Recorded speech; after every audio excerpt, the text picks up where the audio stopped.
You are listening to KSG podcast. This is a short, crisp, concise, exam-oriented, edited editorial for civil services aspirants. In this podcast, we are going to talk about partners in the Blue Pacific Initiative. Source for the content is Saurabh Kapoor's article for the Indian Express.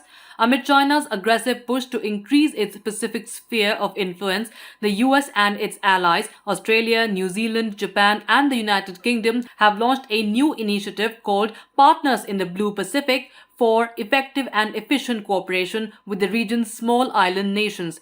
The geostrategic competition in the region has intensified of late after China made the projected scope of its growing footprint clear by pushing for a sweeping common cooperation agreement with 10 Pacific nations. Now, what is Partners in the Blue Pacific, or the PBP initiative? The PBP is a five-nation informal mechanism to support Pacific Islands and to boost diplomatic economic ties in the region. Announced on the 24th of June, it speaks of enhancing prosperity, resilience, and security in the Pacific through closer cooperation. It simply means that through the PBP, these countries, together and individually, will direct more resources here to counter China's aggressive outreach. The initiative members have also declared that they will elevate Pacific regionalism and forge stronger ties with the Pacific Islands Forum. In a joint statement released to announce the initiative, the five member nations said the forum remains open to cooperating with additional partners, adding that at every stage we will be led and guided by the Pacific Islands. We will seek specific guidance on the PBP's selection of its lines of effort and its flagship projects.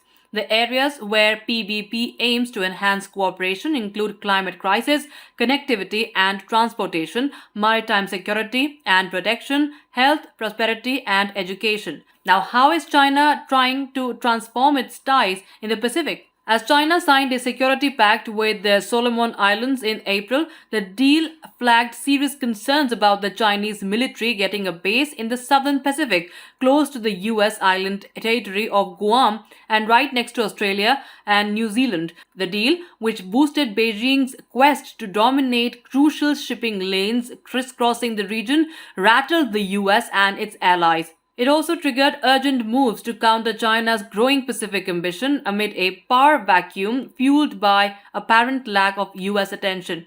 But Beijing followed up on that win with its Foreign Minister Wang Yi undertaking a multi-nation tour to push 10 Pacific nations to endorse a game-changing agreement called the Common Development Vision.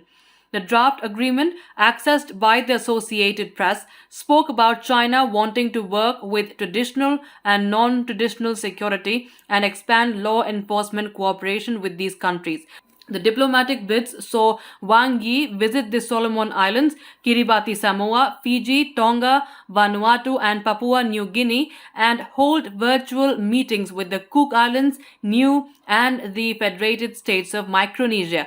By the time he ended his tour, the deal ran aground amid warnings of the Pacific states becoming part of Beijing's orbit. Despite that setback, China indicated that it would continue pursuing this goal. This intention became even clearer on 27th of June as the ABC reported that China was trying to arrange a virtual meeting between Wang Yi and the leaders of 10 Pacific Island states on the sidelines of the high-level Pacific Islands Forum gathering in Fiji in mid-July. China and the US are among 21 PIF dialogue partners, but this year the regional forum had decided not to engage with the dialogue partners in person during the Fiji meet.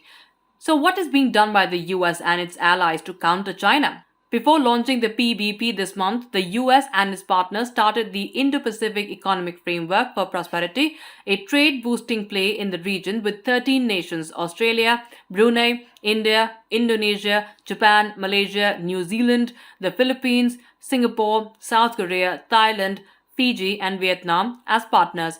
Away from the Pacific, the G7 on the 27th of June announced a plan, Partnership for Global Infrastructure and Investment, that is PGII, to rival China's Belt and Road Initiative by promising to raise $600 billion to fund development projects in low and middle income countries. Now, why is the Pacific region strategically important?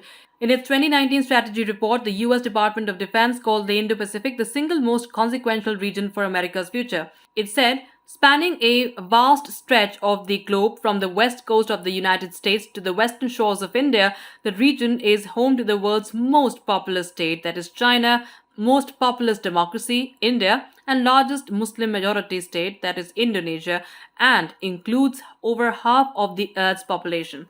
Now, among the 10 largest standing armies in the world, 7 reside in the Indo Pacific, and 6 countries in the region possess nuclear weapons. 9 of the world's 10 busiest seaports are in the region, and 60% of global maritime trade transits through Asia, with roughly one third of global shipping passing through the South China Sea alone. The US has long maintained a balance of power in the region with its hub and spoke system, where America is the hub and its allies are spokes, whose security is guaranteed by the US military power. China, analysts believe, is trying to make its own version of the same system, even as it insists the sole aim of the US policy of having overwhelming influence in the region is to contain Beijing's rise. That's it for this podcast. Thank you so much for listening. To join KSG India courses and to crack the IELTS exam, visit ksgindia.com. You can also get a PDF of this podcast on ksgindia.com. Thanks for listening and do subscribe to our channel.